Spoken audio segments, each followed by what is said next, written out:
So very exciting today.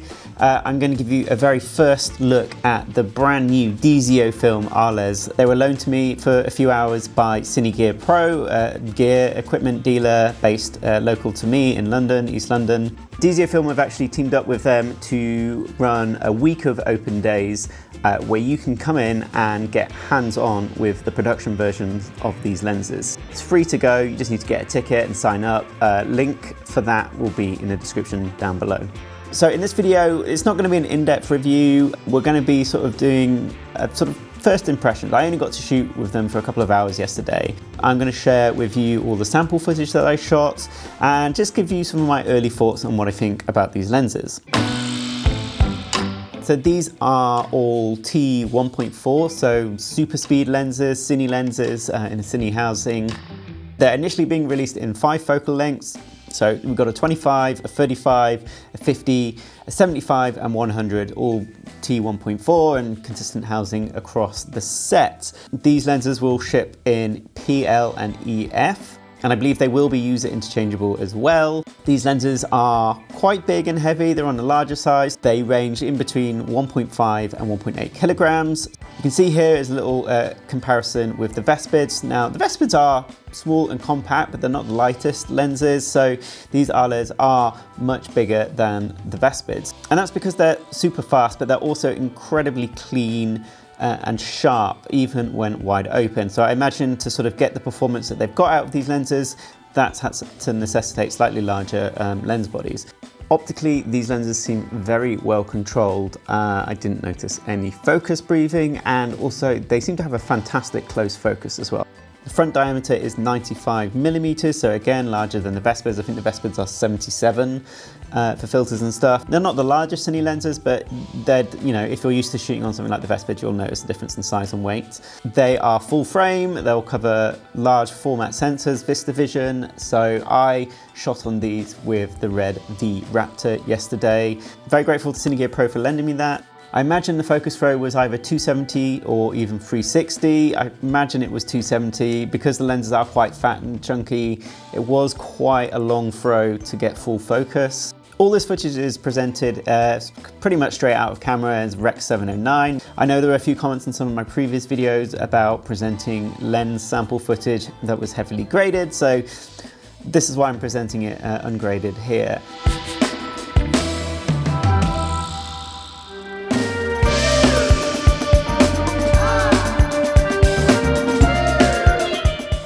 Over the last few years, I've been shooting a lot on sort of slightly more vintage lenses, slightly grungier lenses, and I have begun to look at some of the more recent releases like the Nisi Athenas, which are lenses with a much more cleaner and sharper look as an alternative to, you know, lenses like the Vespids that I own.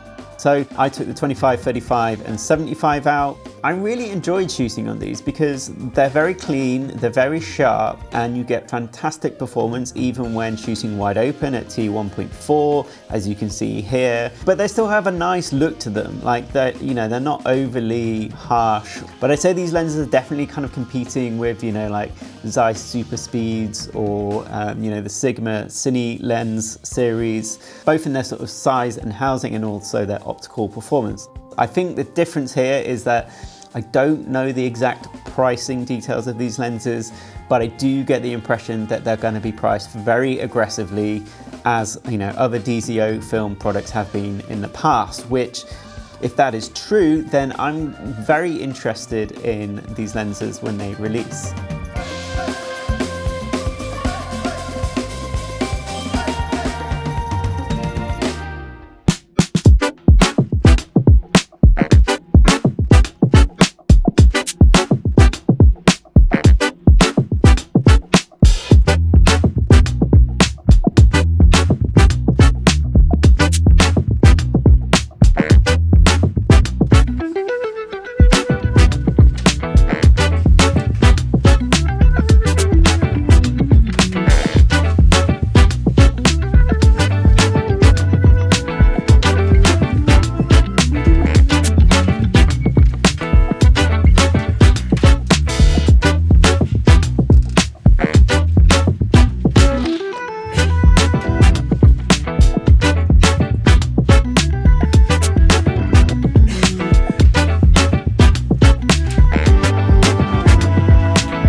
going to show you some shots now with some grading on. This is how I would present the footage, you know, if I was going to slap a grade on it, so you can see a sort of more creative application of what I'd like to do with this footage.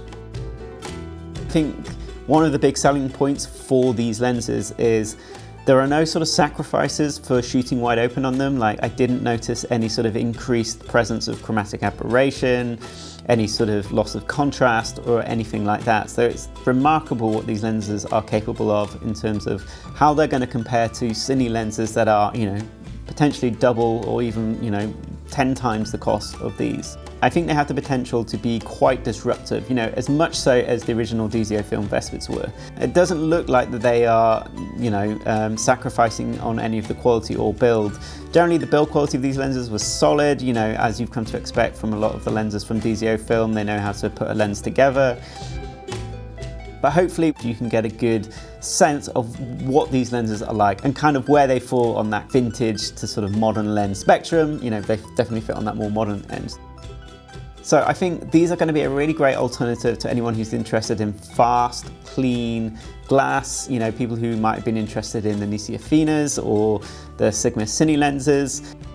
As I've said, I've become so used to shooting in a certain way and pushing grungier looks that I feel like I am now wanting to push towards cleaner looks, just because it's not something I've been experimenting much with over the last few years. And as a creative, I'm always looking to sort of keep things moving and evolving the looks that I use.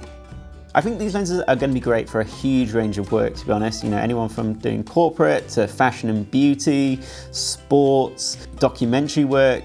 I think they're going to be super versatile. That's about it. Massive thanks to Cine Gear Pro for lending me these lenses, as well as their V Raptor to shoot on.